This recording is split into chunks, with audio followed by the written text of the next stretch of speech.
So I remember very clearly.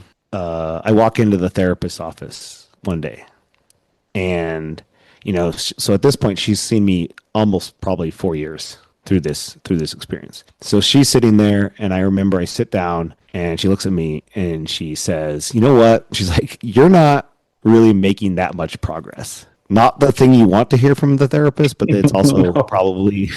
She hands me a card, and on the card is a phone number. And she says, "I've never done this myself." She says, "Officially, I'm not recommending it, but she's like, I've had clients who've had it be tremendously successful, and it's ayahuasca."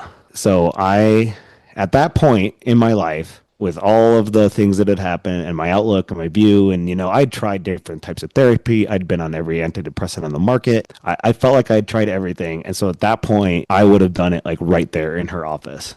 But, well, Okay. one, that wasn't an option. Welcome to another episode of What's Up with DJ Podcast, your number one place to find out all things that interest me and hopefully you as well. Be sure to visit our show description to learn more about the What's Up with DJ Podcast. So, with that being said, let's get right into it. So today's theme is plant medicine ceremony and remembering who you are. And my guest is for this episode is Ruger Hebert, the owner and director of MexiSoul Retreats, and the host of the podcast Remember Who You Are. After his own life-changing experience with plant medicine, Ruger created MexiSoul, a retreat center in Mexico dedicated to offerings, a safe and supportive space where participants can truly remember who they are. Ruger's background is as unique as his path. He began in engineering and even spent MexiSoul. He is also developing an online integration community called Soul in partnership with his sister, designed to extend support and connection beyond the retreat space. Through his podcast, Remember Who You Are, Ruger invites guests to share their own powerful journeys with plant medicine, creating a platform for stories of healing and transformation. Ruger, welcome to the show. Thanks, DJ. Thanks for having me. No problem, man. So, what is plant medicine? Plant medicine is a really powerful tool that helps strips away these layers of programming. And when I say programming, I just mean what we've accepted about true from ourselves from a variety of sources, whether that's parents, religion, society, our jobs, social media, and then a really, really defining one is trauma. And Mhm. those things help us shape well, they don't help us. They create a version of our reality, but they may not necessarily be true. And so what plant medicine does is it kind of strips away or removes some of those layers. So then you're able to kind of see this essence of who you are just as a person. So, what are some of the examples of plant medicine that, if I was to attend a Mexi Soul retreat, that I'll have a chance to um, help me to do those things you just mentioned? Well, so specifically, the medicines we work with are ayahuasca, primarily, which is a DMT based substance. And then we also started a second type of retreat. They're not used together, but a second type of retreat with psilocybin. What are some of the reasons you or anyone would feel the need to uh, try ayahuasca or try any kind of plant medicine? Well, I think for anybody that comes to our retreat center, I'd say there's probably on one end of the spectrum, there's people that are coming for usually from a place of almost desperation, like they Mm. don't know what to do. They're feeling very, very lost in their lives, or they are almost in a state of like crisis mode or just no other answers. That's actually where my first experience came from. I would say that's probably maybe 1 out of 5 people, though. I would say on the other end of that spectrum are people who are, you could probably say, very well equipped at dealing with life. You could probably say, like on a baseline scale of happiness on a daily basis, they're probably fairly high on that scale. And they are coming more just to gain like an expansion of consciousness or to see what is possible with the human condition. And then I would say the majority of people, the other 3 out of 5, are probably just your average, normal, or what you would define as normal human being that is Mhm. just kind of questioning of like why we're here, what your Mhm. purpose is. I think typically there's a lot of people in that demographic too that are at a crossroads. When you first did ayahuasca, correct me if I'm wrong, you were a poker dealer in Las Vegas, right? Or then I'm gonna get the timeline right. Yeah, well, we can go through the timeline, but overall, poker dealing was like that was like plan D. That was never really part of the plan. Mhm. But what led me, yeah, well, I mean, what led me to ayahuasca was reaching basically a point of desperation. So what's your state of mind at that particular point? My first experience was in May of 2021, so about 4 years ago. I had just reached a point where I believed in nothing. And not only Hmm. believed in not like so I had both kind of like an atheist view of the world and also a very nihilistic one. So which is basically I'm coming from a place that like life is meaningless, life is pointless.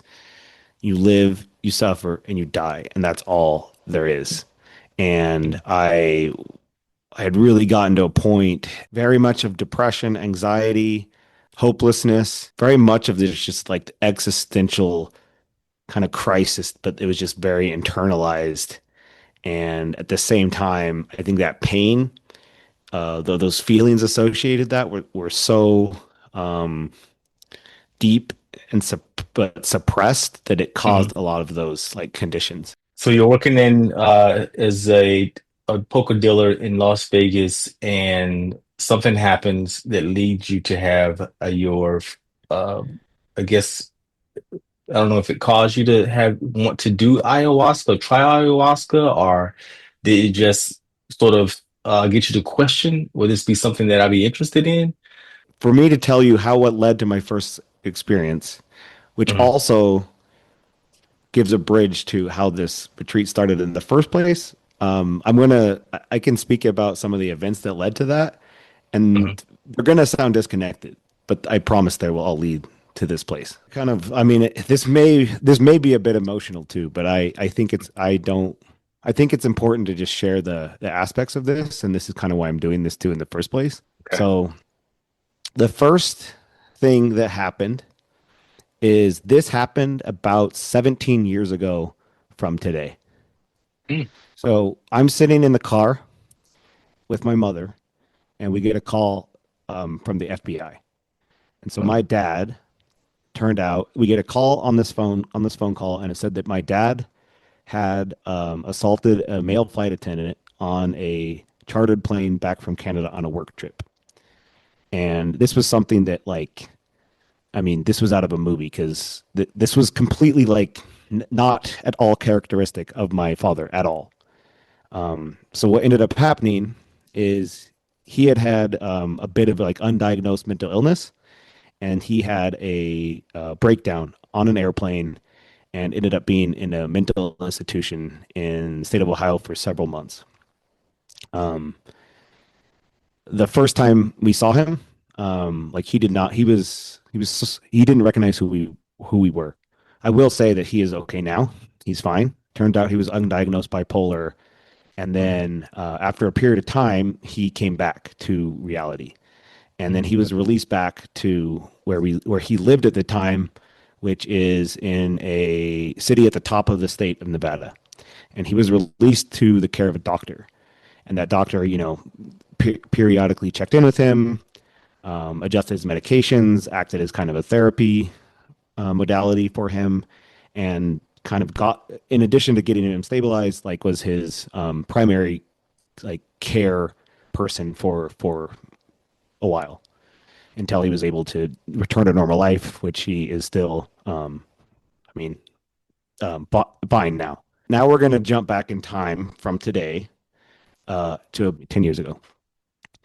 So, so this is 10 years ago from today, and I am had just moved to Las Vegas, and I had, like as I mentioned at the beginning, I had struggled with anxiety and depression and kind of those feelings of hopelessness. And so I just moved to Vegas. I hadn't been there that long, and I was very isolated. I mean, I was self isolating, but I, I basically had gotten to a point where I was experiencing large amounts of suicidal ideation, and realized that I needed to check into a facility. So I checked myself into a mental health facility. So when I walk into there and do the intake, there's a doctor who's there who does the intake for me. And it's interesting because when you introduced me in the podcast, my name is very unique. My name is spelled Hebert, but it's pronounced Hmm. Hebert. Hebert. So the doctor who's doing the intake in Las Vegas looks at my name and he says, "How do you say your name?" And then he's like, "What's your dad's name?" And then he's like, "Okay." He's like, "I can't say anything, and I'm also Hmm. not going to say the doctor's name, but he's like, you need to ask your dad about me and who I am and where this happened." So it ended up being the exact same doctor that had Oh, treated my wow. dad from, I mean, it was 17 years ago, but about, yeah. So he treated my dad, and then about 6 years later, he coincidentally in a completely different city, 8 hours away, saw me. So he had moved there, worked at a different place, and he ended up running into me. Right. Wow. Okay. So then from there, um, I get stabilized, I get grounded, and this doctor uh, signs me to a therapist. So I'm seeing a therapist in Las Vegas. And at this point, um, this is about 8 years ago from today. And so I'm seeing this therapist over a period of time. So she's a licensed therapist. I got benefit from it. And then she also did Reiki at the end of it. She did licensed, professional therapy, and then she did 10 minutes of Reiki. So I thought the Reiki was bullshit because if you, if you go back to my ideas and my beliefs, it's just there's nothing like you just whatever. You're moving energy or whatever through your okay. But I did gain some benefit from seeing her and what she offered. So then Okay. I see her over the course of I see her over the course of many years. So I see her from the time that the doctor assigns her until about when COVID happens. And so over this time, I'm seeing her, but I'm also heavily self-medicating with alcohol. And then COVID happens. And so during COVID, my use of alcohol to escape from feelings and emotions became a problem. In Vegas, COVID was very strict lockdown. I mean, you could walk down Fremont Street, Las Vegas Boulevard, which is a 24-hour town, and it was a zombie town. I mean, you could walk down the middle of the Wow. street during COVID. I started, this existential like crisis, this depression. Now you're isolated. There's no end in sight. So I started Mhm. drinking very heavily too. And during that time, like I started to realize like I am having pain in my liver area. And I'm like, this is becoming a problem. And I'm basically, I don't know what to do. But I was seeing the therapist. So then the therapist is like, well, maybe you should go to rehab. All right, sure. Cause, at least I would see people and Mhm. have access to like a gym and exercise and things like that. In rehab, I end up developing a relationship with another a woman from that also went to rehab.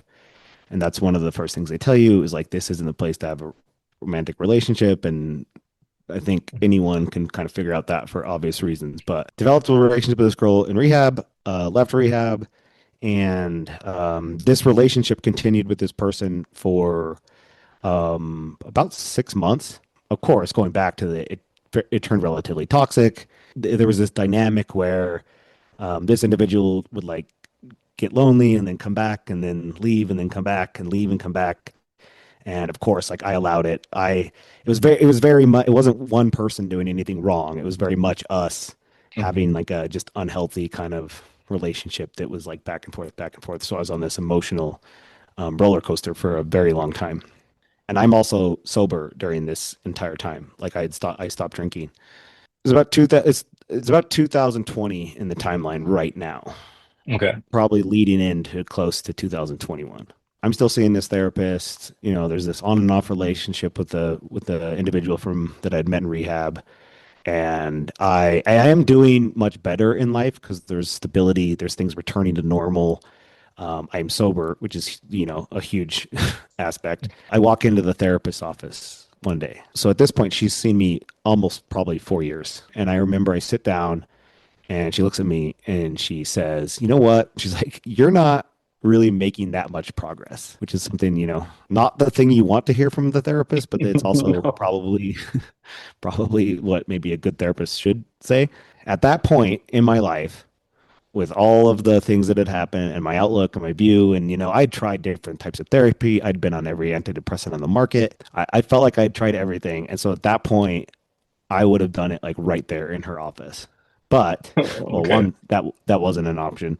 And then two, I just wanted to make sure it was done in like a safe, contained environment. I didn't have any hesitation to do it, but I wanted to not be like, I wanted it to not wake up in the like a horror movie where like someone stole your kidneys and you're in a bathtub full of ice, Right. something like that. So I start calling this trail of clues on the number. So then there's all these kind of like synchronous things that are lined up. I think it was maybe 2 weeks from the ceremonies were going to be like 2 weeks. So then I confirm. I'm like, okay, I'm gonna go and I'm gonna attend this ceremony, and I'm a little nervous, but I'm like, okay, I'm gonna do this. The woman that I had been in a relationship from rehab reaches out for probably like the 10th time or something and says that she's gonna come to Vegas that weekend, the exact same day as the ayahuasca. So Mm. then I'm like, whatever, don't need to do ayahuasca. I want to see like everything is going to come back to normal, and this person will make me happy. I mean, this is probably why the person is coming in into my life because I'm also relying on somebody else to make me happy. But Mm. anyway, so she says she's going to come back. I'm like, okay, I'm going to not do the ayahuasca ceremony. All right, you know, whatever. Okay, and then now it is it is 2 days before the ayahuasca ceremony. I'm sitting in my car by myself, alone, with no one there, and I get a text message on the phone. And the text message on the phone is from the woman that I had been dating. And the text message just says, "I'm going to come to Vegas and I'm not going to see you." Wow, that's pretty straightforward. Yes. But at that point, and again, I'm not on the phone with her. I'm not talking to anybody, but I just like it was enough that I was mad and frustrated and pissed off. And I'm basically just venting all of my frustrations about dating and the opposite sex and everything, just mad, mad, mad. I compose myself. I'm like, okay. And then I'm like, all right, well, I guess I'll do the ceremony, this weekend. Yeah, your time is Um, free now. You're freed up. yeah, right. So I go into the ceremony. I immediately, when I walk into that space, I felt comfortable and really Okay. I felt safe. There's element of physical safety, but I realized it's a emotional safety. I go into that room and then it's Umberto and he comes in and And I this is the shaman. immediately, yeah, that's the Okay. shaman that is working with MexiSoul Retreats now. Um, and he came in and he was very humble. One of the most important things for me too is he was very much um, he was very much informing everyone that like this isn't worshiping a plant. This isn't about me. This isn't even about the ayahuasca. This is about your process, your experience. This is just a space that we set up like for you to go deep in within yourself. And then he answered all the questions. I've told people this before, but like if I would have gone in there and it would have been a guy with like no shirt and like a headdress on, I probably would have ran out. But the fact that he was very much a grounded, like normal person Mhm. who was also just, you could very much tell that it was not about him. I go first, and everyone else, and then here's what happens. So 4 hours go by, and for anyone that's not aware, usually ceremonies start at night, so they start around 7 or 8 p.m. And so a little more than 4 hours go by, and for me, nothing happens. Not a single thing. No, Wow, this is your no, first cup yeah, and okay. yeah, nothing. I mean, not even like an inkling of anything. And then at the same time, there's people who are in any given ayahuasca ceremony, there's a lot of emotional things going on at the same time. Mhm. So in this instance, there's someone that's laughing, there's someone that's crying, there's someone that's throwing up, there's a guy that's clearly like having a visual experience, And then I'm just sitting there like, This doesn't work. Oh, right. well, it works, but it's not working on you. Yeah. Well, then I go into a place of despair of, okay, nothing's going to work for me.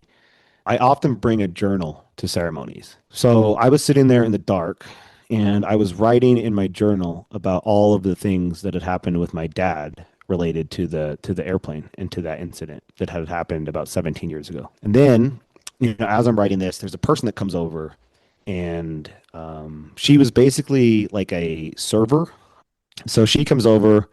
I think she could see I was probably hopeless and struggling and upset and frustrated. And so she comes over and she says, "Hi."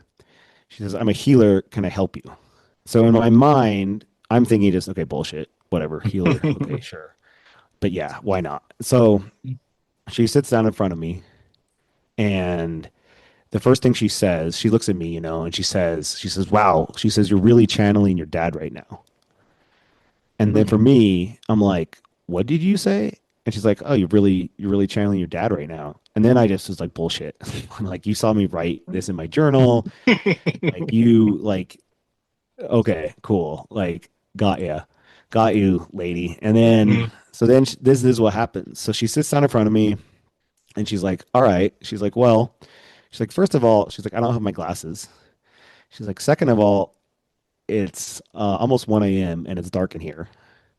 And then third, she's like, "I'm gonna try something with you." And so she takes out a blindfold and blindfolds herself. Okay. So I am like, okay, this is weird, but whatever. And so then she asks if she can take my hand. So then she starts telling me all these incredibly specific details of like what the situation that had happened with my dad, talking about an airplane, talking about, yeah, all very, very, very specific details. Okay. Okay. Um, then she starts talking about a situation like with the person that had happened at work, and then she starts telling me all these like habits I should change, and then she starts telling me all these things. And like, keep in mind, like I still am, but I'm very skeptical. So I know what cold reading is. I know what all. I'm not saying like a word. Hmm. So right in this moment, I am immediately trying to just rationalize and figure out everything. I'm trying to just gain like what is going on. Hmm. So are you paranoid at this particular point? I'm not paranoid. It's just like I'm trying to figure it out. I'm trying. Okay, Mhm. I like we are humans. We live, we suffer, we die. There's nothing else. There's nothing else that exists. And I'm now in an ayahuasca ceremony, and this woman is telling me details about my life that nobody could possibly know. Okay. So then I'm trying to rationalize this, and then during this time, I felt like my mind was kind of like trying to break out of its box. But then I'm like, I got it. Like, I realize it. I'm like, okay, I know what's happening. Mhm. I'm like, I have told the therapist all of these things. I've told the Oh, therapist okay. every single thing that this girl has mentioned. I've told the therapist this. So somehow they knew each other and they got together and they've been talking. And this was like an elaborate Mhm. plan to like That's the help paranoia. I me. mean, that's the Uh huh. paranoia because then it's like you're saying to yourself that okay, the reason why she knows this is because Hmm. my therapist told me about this place and they're all working together in conjunction. Yeah. So I had it all figured out. And then about 15 seconds after I had it all figured out, this woman who's in front of me with the blindfold on, like turns her head to the side, and then she's not looking at me, but she basically is looking at me, and she says, "Why were you saying such bad things about women in your car yesterday?" And so in that moment, that was when I broke. That was when I broke like the ego. I do not believe the ego dies, but I No, I don't believe believe like either. like I had what you could closest to describe as like a death of ego. Like it was just all I had this moment of just realizing everything I'd put into a box in the entire world was it Mhm. broke. And like so I in that moment, the way I only way I could describe it is I had this. I mean, I had a proof in undeniable proof that just happened that there is something greater than ourselves. A Mm, evidence, absolute evidence of like a higher consciousness, which to mm. me, for me, was just so also just humbling. And in that moment, when she said that, when that happened, all of this happened in an instant. My mind broke, and then everything I had held in released. And then also the ayahuasca kicked in right during that moment. Oh, okay. So I had basically this just break, flood, release of everything, a release of all these emotions, release of all of these things that been holding in. And she couldn't even like hold my hand at that point. So she had to leave and was like, okay, I'm going to let you have your own experience. And then so during that experience, there was the normal parts of ayahuasca. There was this, I mean, I threw up during that. I was Mhm. throwing up all these like emotional aspects. But then like the most profound thing that happened is it was just like this it was this complete shift in perspective because it was like something like picked me up, grabbed me, and was just like, look at this. Look at this chain of events that had to happen in order for you to be here. Wow. It was like this all of this happened with your dad that led him to a doctor. That doctor ended up being led to you several years later. That doctor prescribed a therapist. That therapist suggested you go to rehab. In rehab, you met a woman who, it was difficult and challenging and whatever and hurt. And then what just happened now involved that woman and all of it happening. Every single thing that happened in the exact way it was supposed to be, and it was Hmm. all perfect, all perfect. And that was something for me that just broke open all the doors, that changed everything in my life, that completely just like rewired just like what happens in your life, what people experience, why they experience it. Every single thing. I couldn't look at the world differently, or I couldn't look at the world the same way ever again. So, what was it like the next day? I don't know. I know sometimes retreats can last a one day or it can last many days. But so did you guys all leave and go home? So basically, for that first time, it was one single ceremony. And then Okay. also the person that was in front of me, people ask this sometimes. It was a real person. Like this happened. Okay. And then I decided I was going to do this about once a month. And then I kind of did this once a month. And then it wasn't a magic wand, but I just started to rapidly change. I mean, I basically over the course of 6 or 7 months lost about 70 pounds. Wow. Um, And this picture of you is where you were when you were in Las Vegas, working as the uh a poker dealer, and this is around the same time frame. mhm, yeah. The the evolution that happened on the external side, things that happen on the inside, but there are things that are happening as well on the outside because of the inside changing. Yeah. Because the question I was Eventually, asking you was that, sure. the next day, because I mean, all this is happening Yeah. while you're under the influence of ayahuasca. So now that the effects of ayahuasca have waned off, and so now this the next day. What is your thought process? Well, actually, immediately the next day, so I had hardly slept at all. I'd thrown up, and so I still had like vomit on my shirt. Hmm. And the next day, after getting like stabilized and settled, I remember driving home, and like I hadn't taken a shower. I was like probably smelled horrible. My hair's messed up, and I remember just driving home being like, I feel fucking great. Like it's the best I have felt forever. And then I think what happens. I think no matter what, and all with plant medicine, your mind does have a tendency to want to go back to old behaviors and old habits.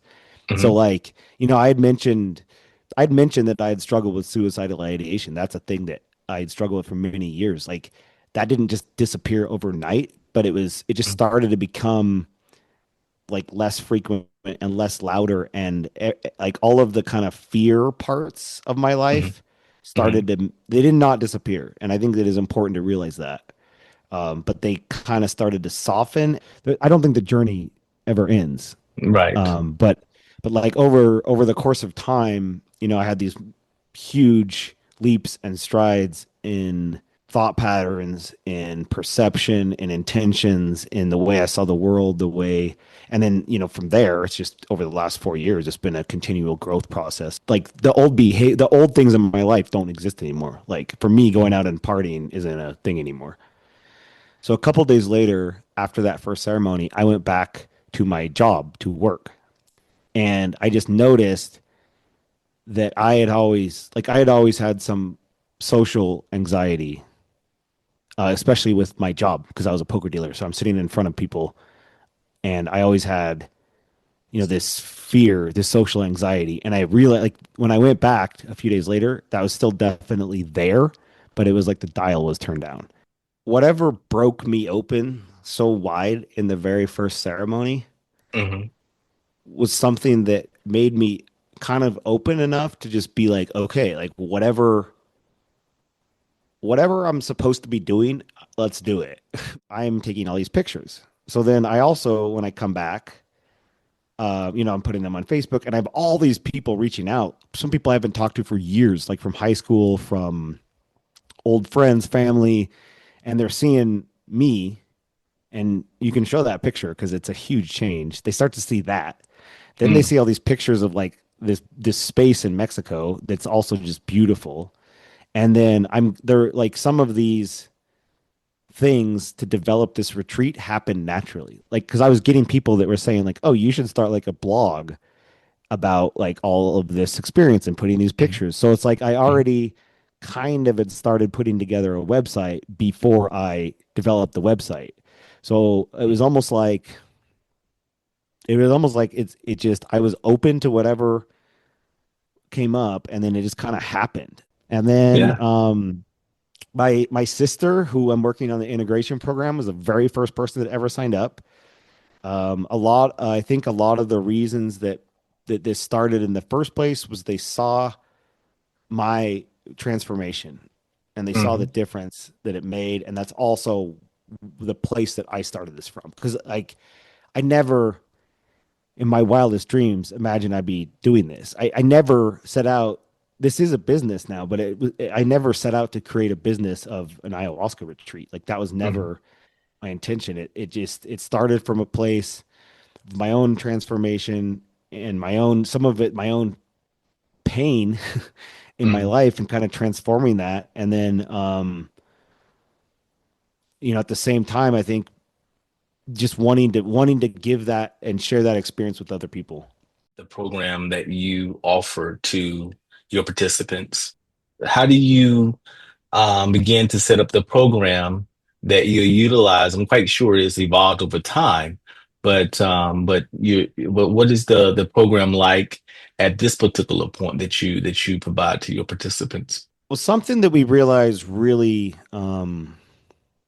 before we even started, something that we realized is just how important it is to create the environment. So I think Hmm. with plant medicine, there's the two most important things are like your intentionality for going into it, like what the reason is. Um, and maybe we can touch on that after, like just the difference between going and taking mushrooms in the woods and this. One of the most important aspects is the setting and the environment. I think I had talked about safety at the beginning of this, and like obviously physical safety is a huge one, but being able to be supported through whatever process you need to go through is incredibly important. And so Hmm. that was something that I really had started with the beginning of kind of creating like guidelines of how that should be should that how that should happen.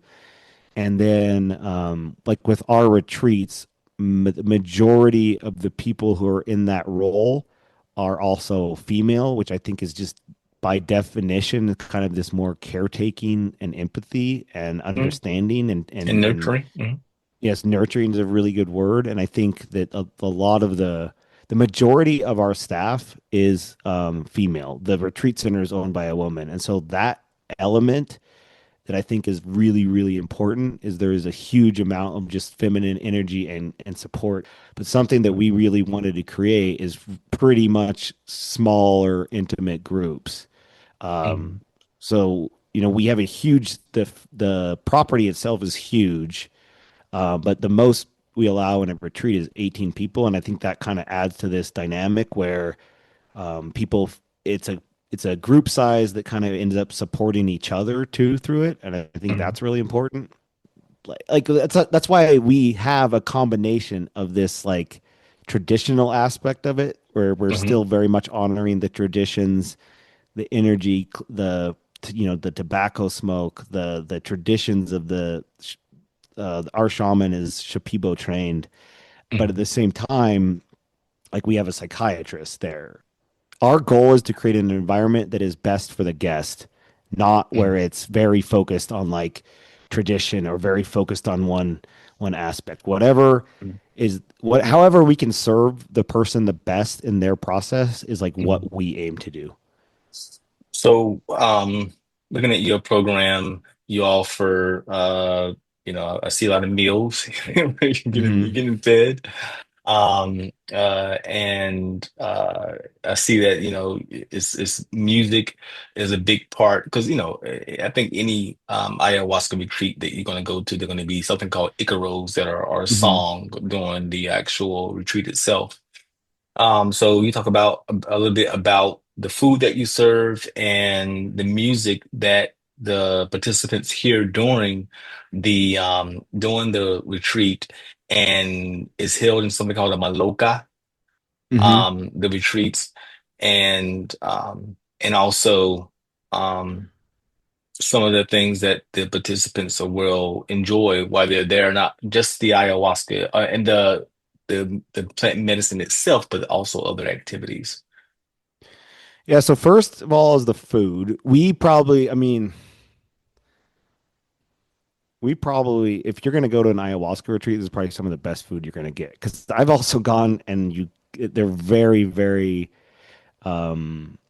limited on what they serve. Part of that is for a good reason, because if you're going to do ayahuasca, you really need to follow some type of diet.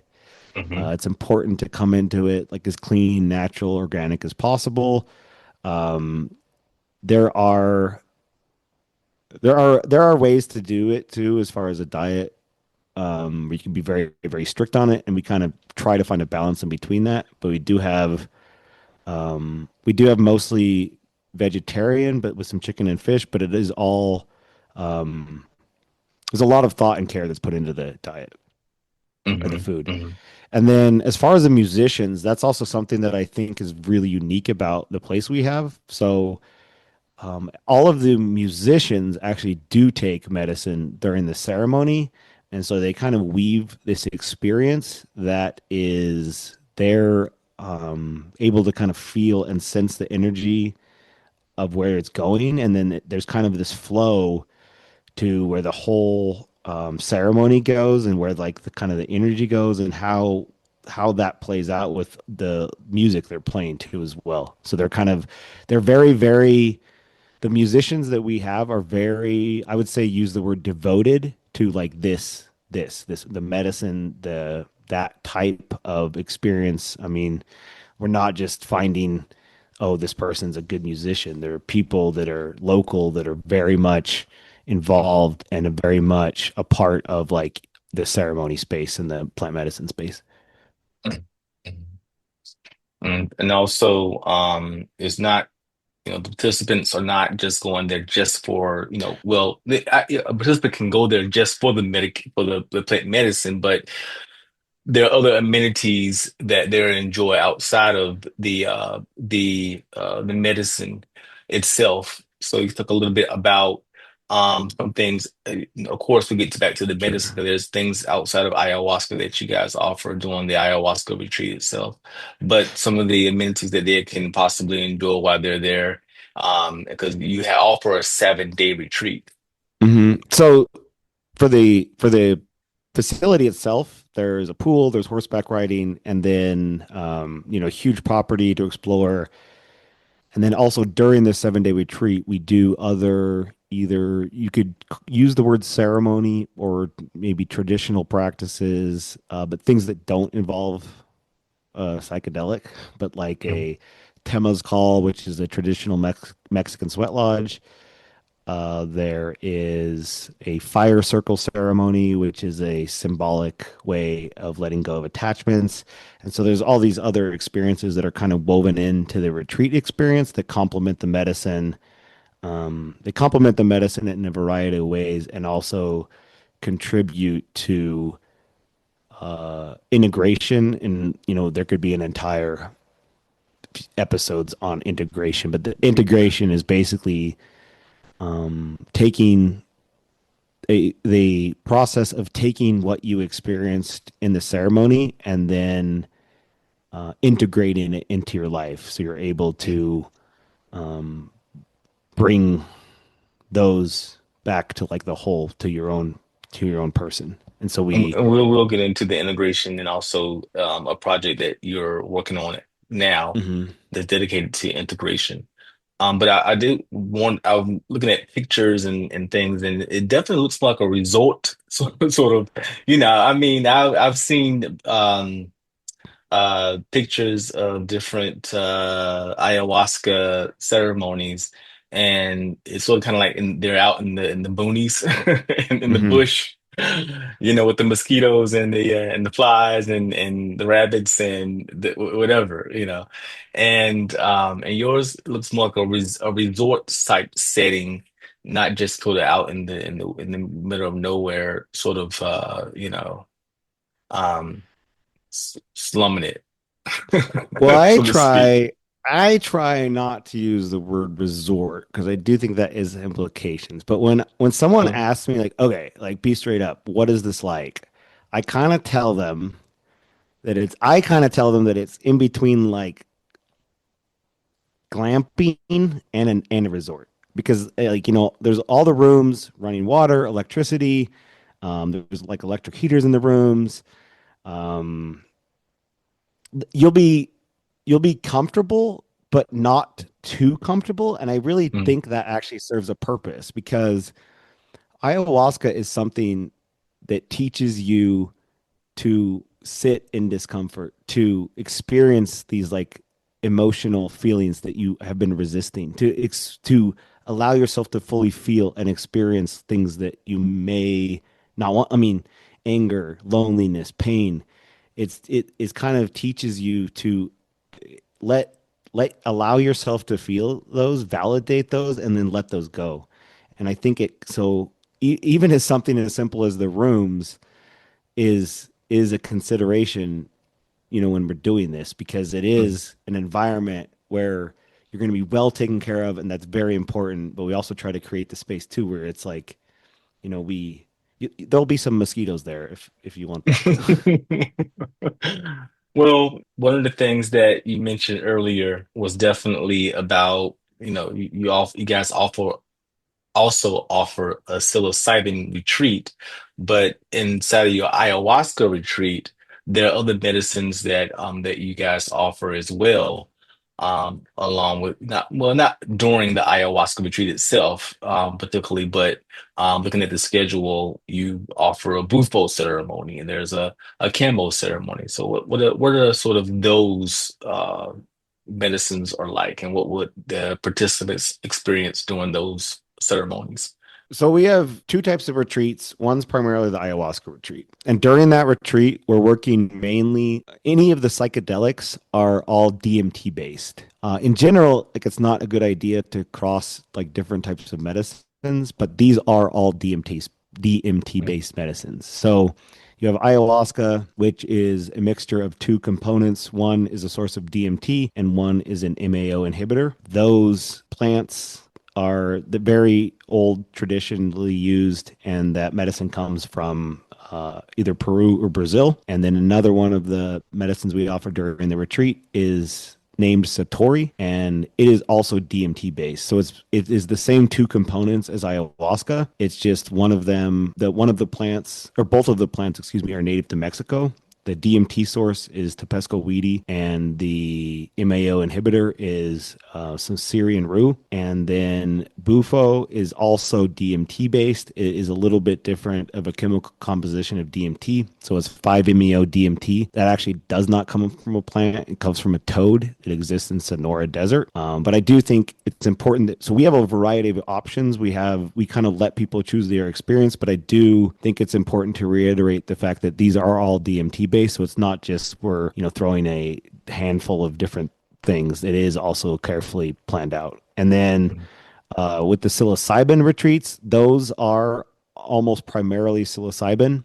We do have one of the Satori ceremonies during the psilocybin retreat, but we give people the option whether they'd like to experience psilocybin for all three ceremonies or a little bit of their choice. The reason for that is this is getting into a little bit of a spiritual element, but the vibrational match of Satori is close to that. And then the one I glossed over on is during the ayahuasca retreats, we also offer a medicine called Kambo. Kambo is something that is non-psychedelic. It basically is a way to speed up your own body's detoxification process to prepare yourself for going into the ceremonies. A lot of people who are coming to psychedelics, to plant medicine, they are looking for a way to like sort of rewire their brain. And I've read articles that has some scientific information or data that says how psychedelics and plant medicine itself rewires the brain or gives someone an emotional reset. Yeah. So I think the word is neuroplasticity. And what it can kind of do is over the course of time in your life, you develop neurological connections and that create a pathway between an event occurring and then a response. The way I've heard it described in a non-scientific way is if you imagine a ski hill and over the course of the season there are all these pathways that are carved from from skiers going in the same direction. And what this kind of does is it's kind of like when there's a new fresh snow and now you're able to kind of carve out newer pathways easier. And this is something that you also need to work on a personal level, because if you were to take ayahuasca, it's easier to create these new pathways, these new methods of thinking, these new perceptions. But if you did make absolutely no changes to your environment, to your life, to your job, to your habits, if you went back exactly how everything was and you made no effort whatsoever to change, then you probably just go down those same pathways again. But what is integration and what's the benefit of it? Why do you even include that in your retreat? The benefit of integration is to continue that process that you started and when you leave the ceremony. And you're able to get a glimpse of that feeling of like joy and gratitude, and it's kind of the integration is going back to that space. That's why we encourage people to do integration, though, because it isn't always an easy process. So for example, like if you imagine that you've been in a house your whole life and there's no lights on in the house, and in this house there's all these messes, like there's these dirty dishes and there's these things in the laundry in the corner that hasn't been done, and there's cobwebs, but the house is completely dark and you're just there and you don't really know what's there and you don't know if it exists or even not because it's completely dark. So after a plant medicine experience, it's like turning on the lights in the house. So you have this beautiful space, you have this beautiful house, but there's these messes.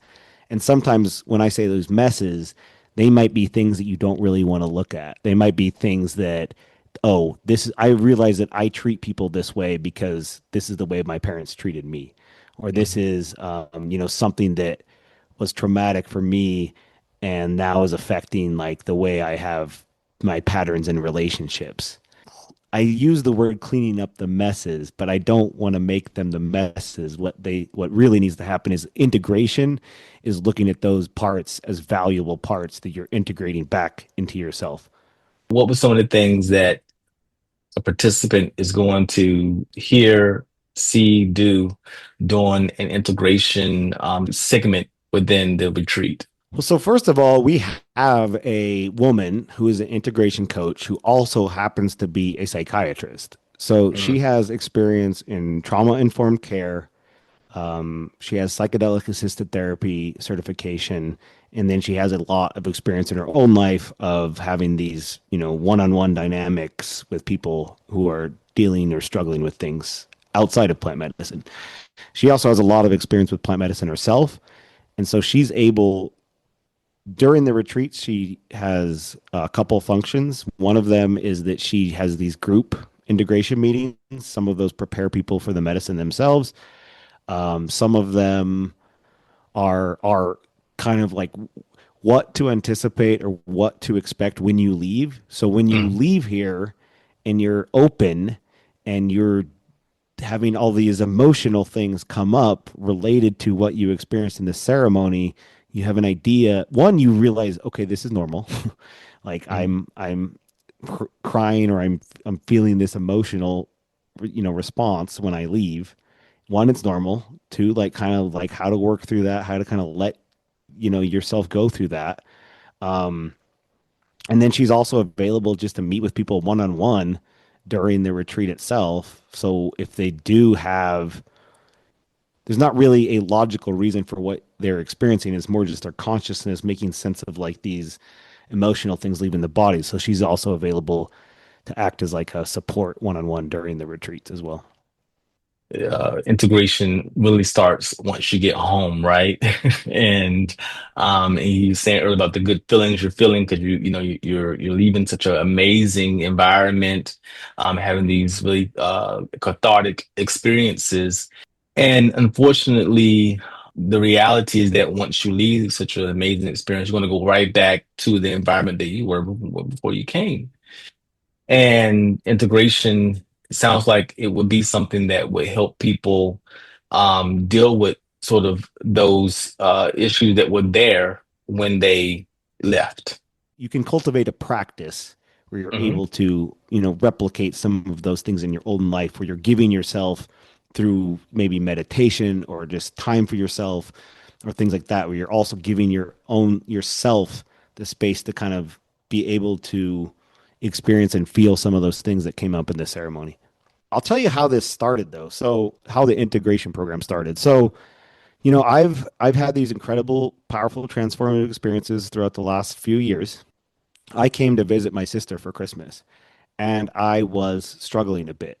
And I was struggling a bit with just like this kind of emotional turmoil because you come home for Christmas that all of your family things are triggered. And Yeah.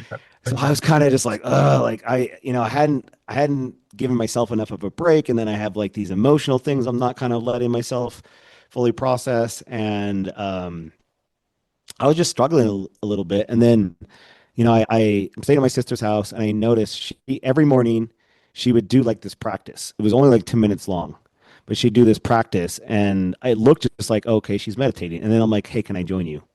And then what I found out is that she had developed and cultivated this practice for the last 4 years of doing that. And so I joined her for this, simple meditation practice. And she was kind of taking all these like components that she'd learned over the course of time and doing something simple with it, grounding herself in her body, like being present in her body, like letting herself feel these emotions. And so I was doing this every day with her. You do have an integration program. I did mention it earlier in the intro called Soul. To tell them a little bit more about that. Well, so that is not available yet, but it will be soon. We kind of came up with even this question, like everyone, there's a lot of people, we try not to, there's a lot of people that are doing this alone. Yeah, With our unfortunately. retreats, we do have an integration part of it. We do have a component of it. But even in that, there's people that still go back and they're not at the place. And so we just had this concept that it's still in development, but of like, we want to create it in a way where like, we're not teaching anything. We're not telling you this is what you need to do. We're not the teachers. It's just we are creating this community where people feel supported.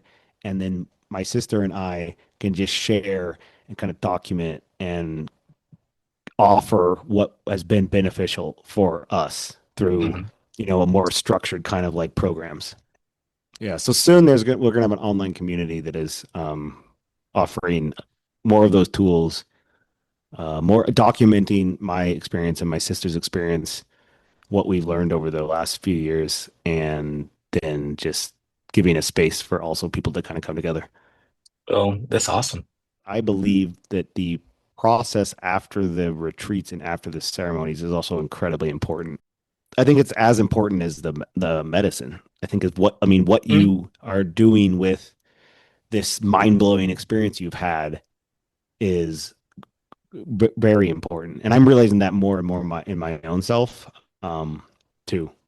Well, is there any other thing you want to mention before we wrap it up? The only other thing that I might mention is just that if anyone is interested, I still am happy personally to have a phone call with anybody who's interested in, kind of on the fence on coming. I offer that still, like as my time and my contribution, just to be able to have a phone call with anyone that's interested, personally answer their questions or concerns too as well. How did they reach out to you?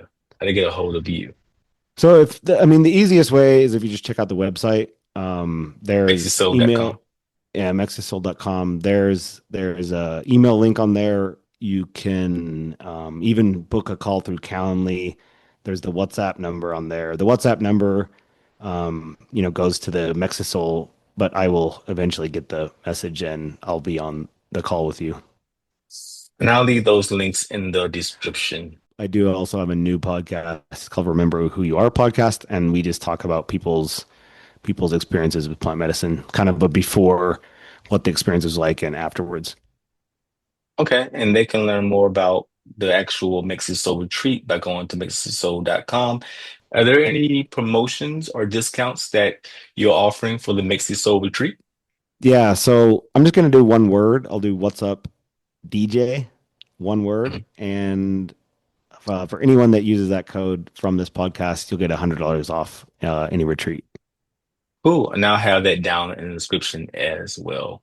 Thank you so much for having me. I'm happy to share these experiences. I think, um, in my life, I've kind of realized that like vulnerability also opens up people. There's a quote that I heard that I really liked, and it's actually Rebecca Black from a book called Light is the New Black. And she said, "Bless the things that break you down and tear you open because the world needs you open." So I believe that that's something that I'm happy to share, my experiences with the world if it benefits somebody else. It does. It does. That's a great quote, by the way.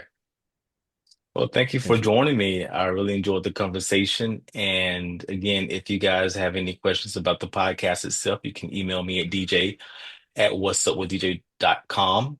And you can also check out my Instagram and Facebook accounts. I have those links in the description as well. All right, take care. I'll see you next time. That's our show for this week. Thanks for listening. Please join us next week for another episode. You can contact the show by visiting www.podversation.me or emailing DJ at whatsupwithdj.com. And be sure to like, subscribe, and follow on Apple Podcast. Until next week, take care and be blessed.